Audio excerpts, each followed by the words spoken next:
ಮನೆಗೆ ಭೇಟಿ ನೀಡಿ ಹೋಳಿ ನರ್ತನಗೈಯುತ್ತಾರೆ. ಈ ಮೂಲಕ ಹಬ್ಬಕ್ಕೆ ಬಣ್ಣದ ಮೆರುಗು ನೀಡುತ್ತಾರೆ.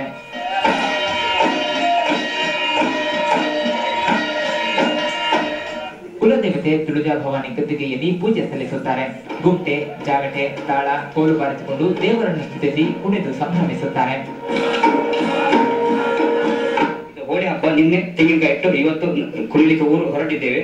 ಇನ್ನು ಸೋಮವಾರ ಬೆಳಿಗ್ಗೆ ನಮ್ದು ಸ್ನಾನದ ಕಾರ್ಯಕ್ರಮ, ಹಾಗೇನೆ ಅಲ್ಲಿಗೆ ನಮ್ದು ಮುಕ್ತಾಯ ಆಗ್ತದೆ. ಬಳಿಕ ಮನೆ ಮನೆಗೆ ತೆರಳುವ ಇವರು ಅಲ್ಲಿ ನೀಡುವ ತೆಂಗಿನಕಾಯಿ, ಅಕ್ಕಿ, ವಸ್ತುಗಳನ್ನು ಪಡೆಯುತ್ತಾರೆ. ಸಂತಾನದ ಹರಕೆ ಈಡೇರಿಸಿಕೊಂಡವರು ತಮ್ಮ ಮಕ್ಕಳೊಂದಿಗೆ ನರ್ತನಗೈಯುವ ಸಂಪ್ರದಾಯವೂ ಇದೆ. ಮನೆ ಮನೆಗೆಲ್ಲ ಹೋಗಿ ಅವರಿಂದ ಅವರೆಲ್ಲ ಹರಕೆಗೆಲ್ಲ ಇರ್ತದೆ, ಅದೆಲ್ಲ ನಾವು ತಗೊಂಡು ಮತ್ತೆ 4-5 ದಿವಸದ್ದು ಒಂದು ಕಾರ್ಯಕ್ರಮ ಇದು. ಆದ್ಮೇಲೆ ಲಾಸ್ಟ್ ದಿವಸ ನಾವು ಇದೆಲ್ಲ ದೇವರದ್ದು ದರ್ಶನ ಎಲ್ಲ 5 ದಿನಗಳ ಕಾಲ ನಡೆಯುವ ಸಂಭ್ರಮಾಚರಣೆಗೆ ಗಂಗಾ ಸ್ನಾನದೊಂದಿಗೆ ತೆರೆ, ಮನೆ ಮನೆಯಲ್ಲಿ ನೀಡಿದ ತೆಂಗಿನಕಾಯಿಯ ದಹನದೊಂದಿಗೆ ಮುಕ್ತಾಯ. Vinod Kumar Pudu, ETV news, Udupi. ಹೋಳಿ ಹಬ್ಬವನ್ನು ಆಚರಿಸ್ತಾ ಇದ್ದೇವೆ. ನಾವು ಶಿವಾಜಿ ವಂಶದಿಂದ ಪರಂಪರೆಯಿಂದ ಬಂದವರು. ಹಾಗೆಯೇ ನಮ್ಮ ತುಂಬ ಹಳೆಯ ಸಂಸ್ಥೆ ಅಂದರೆ ನಮ್ಮ ಹಿರಿಯರಿಂದ ನಾವು ಇದು ಆಚರಿಸ್ಕೊಂಡು ಬರ್ತಾ ಇದ್ದೇವೆ. ಇದನ್ನು ನಾವು ಹೀಗೇ ಹಿರಿಯರಿಂದ ಮುಂದುವರಿಸ್ಕೊಂಡು ಹೋಗಬೇಕಂತೇಳಿ, ಈ ಮರಾಠಿ ಸಮಾಜ ನಾವು ಮುಂದುವರಿಸ್ಕೊಂಡು ಹೋಗಬೇಕಂತೇಳಿ ನಾವು ಇದು ಹೋಳಿ ಹಬ್ಬ ನಿನ್ನೆ ತೆಂಗಿನಕಾಯಿ ಇಟ್ಟು ಇವತ್ತು ಕುಣಿಲಿಕ್ಕೆ ಊರು ಹೊರಟಿದ್ದೇವೆ. ಇನ್ನು ಸೋಮವಾರ ಬೆಳಿಗ್ಗೆ ನಮ್ಮದು ಸ್ನಾನದ ಕಾರ್ಯಕ್ರಮ, ಹಾಗೆಯೇ ಅಲ್ಲಿಗೆ ನಮ್ಮದು ಮುಕ್ತಾಯ ಆಗ್ತದೆ. ಅಂದರೆ ನಮಗೆ ಹುಣ್ಣಿಮೆ ಮುಗ್ದ ಮೇಲೆ ಕರಿ ಅಂತ ಇರ್ತದೆ. ಅದರಲ್ಲಿ ನಾವು ಮರಾಠಿ ಸಮಾಜದವರು ಪ್ರತಿ ವರ್ಷ ಸಹ ಆಚರಣೆ ಮಾಡುವಂತೆ ನಾವು ಸ್ನಾನಕ್ಕೊಂದು ಹೊಳೆಗೆ ಹೋಗಿ ಸ್ನಾನ ಮಾಡಿ ಬಂದು ಅಲ್ಲಿಗೆ ನಾವು ಕೊನೆಗೊಳಿಸ್ತೇವೆ. ನಮ್ಮ ಈ ಸಮಾಜದ ಮರಾಠಿ ಸಮಾಜದ ಹೋಳಿ ಹಬ್ಬವನ್ನು ನಾವು ತುಂಬ ಒಳ್ಳೆಯ ರೀತಿಯಲ್ಲಿ ಆಚರಿಸ್ತೇವೆ. ಹಾಗೇನೆ ಇಲ್ಲಿ ಆಚರಿಸ್ತಿದ್ದೇವೆ, ಇನ್ನೂ ಸಹ ಆಚರಿಸ್ತೇವೆ ಅಂತೇಳಿ ನಂದು 1-2 ಮಾತಲ್ಲಿ. ಎಂದು ನಾವು ತೆಂಗಿನಕಾಯಿ ಇಡ್ತೇವೆ. ನಾವು ತೆಂಗಿನಕಾಯಿ ಇಟ್ಟು ರಾತ್ರಿ ಎಲ್ಲ ದೇವರೆಲ್ಲ ಸೇವೆ ಎಲ್ಲ ದರ್ಶನ ಎಲ್ಲ ಇರ್ತದೆ. ನಾವು ತುಳಸಿ ಕಟ್ಟೆಯಲ್ಲಿ ತೆಂಗಿನಕಾಯಿ ಇಡ್ತೇವೆ. ನಮ್ಮ ಪೂರ್ವಜರು ಮಾಡಿದಂಥ ನಡೆಸಿಕೊಂಡಂಥ ಇದು ಕಾರ್ಯಕ್ರಮ ಇದೆಲ್ಲ ಮಾಡಿ ನಾವು ರಾತ್ರಿ ಎಲ್ಲ ದೇವಸ್ಥಾನ ಉಂಟು, ಅಲ್ಲಿ ತೆಂಗಿನಕಾಯಿ ಇಡ್ತೇವೆ. ಮತ್ತು ಸೇವೆ ಎಲ್ಲ ಆಗ್ತದೆ. ಸೇವೆ ಎಲ್ಲ ಆದಮೇಲೆ ಉಪಹಾರ ಎಲ್ಲ ಮಾಡಿ ಮರುದಿವಸ ನಾವು ಊರಿಗೆ ಹೋಲಿ ಕುಣಿಲಿಕ್ಕೆಲ್ಲ ಹೋಗ್ತೇವೆ. ಮನೆಗೆಲ್ಲ ಹೋಗಿ ಅವರೆಲ್ಲ ಹರಕೆಗೆಲ್ಲ ಇರ್ತದೆ, ಅದೆಲ್ಲ ನಾವು ತಗೊಂಡು ಮತ್ತೆ 4-5 ದಿವಸದ್ದು ನಮ್ಮದು ಕಾರ್ಯಕ್ರಮ ಇದು. ಆದಮೇಲೆ ಲಾಸ್ಟ್ ದಿವಸ ನಾವು ಇದೆಲ್ಲ ದೇವರದ್ದು ದರ್ಶನ ಎಲ್ಲ ಉಂಟು, ದರ್ಶನ ಹರಕೆ ಎಲ್ಲ ಇರ್ತದೆ ದರ್ಶನದಲ್ಲಿ ಎಲ್ಲ. ಅದಾದಮೇಲೆ ಬಣ್ಣ ಎಲ್ಲ ಹಾಕ್ಕೊಂಡೆಲ್ಲ ದೇವರ ಸೇವೆ ಎಲ್ಲ ಆದಮೇಲೆ ನಾವು ಹೋಳಿ ಇದು ಸ್ನಾನ ಮಾಡಲಿಕ್ಕೆ ಹೋಗುವಾಗ ಇದು ಬೆಂಕಿ ಹಾಕೋದೊಂದು ಕಾರ್ಯಕ್ರಮ ಉಂಟು. ಬೆಂಕಿ ಹಾಕಿ ಅದು ನಾವು ಹಾರಿಕೊಂಡು ಬರಲಿಕ್ಕೆ ಉಂಟು. ಲಾಸ್ಟಿಗೆಲ್ಲ ಎಲ್ಲರಿಗೆಲ್ಲ 10 ಸಮಾಚಾರ ಒಟ್ಟಾಗಿ ಊಟ ಎಲ್ಲ ಉಂಟು. ಎಲ್ಲ ಊಟ ಆದಮೇಲೆ ನಮ್ಮದು ಕಾರ್ಯ ಮುಗ್ದಾಗ್ತದೆ. ಸುಲಭ ಉಂಟು ಅಂತ ಗೆತ್ತದು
ಶಿವಾಜಿ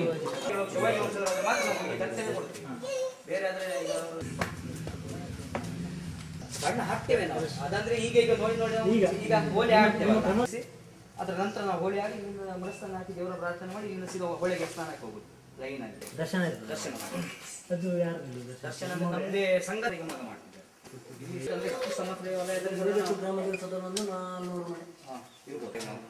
ಇವರದ್ದು ಆಚೆ ನಮ್ದು ಒಂದೇ ತಂಡ ಇಲ್ಲಿ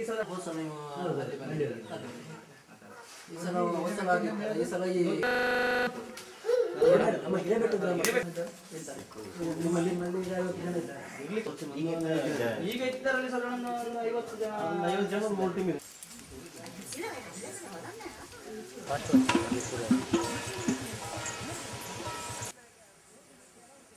ಹಾಗೆಲ್ಲ ಬಿಡ್ಪಾತ್ ಬಲ್ಲೆ ಮಾರ ಹಾಗೆಲ್ಲ ಬಲ್ಲೆ ಮಾರ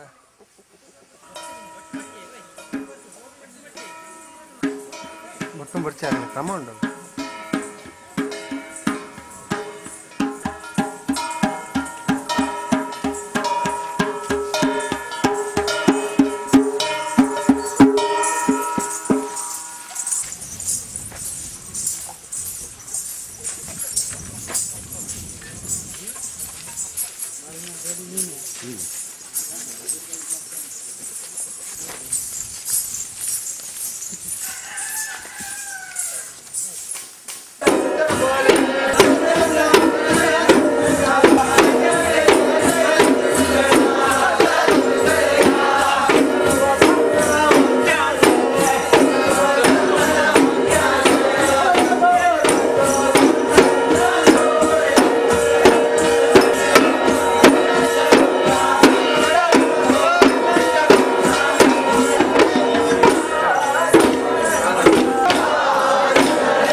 ज्यांना काय म्हणतात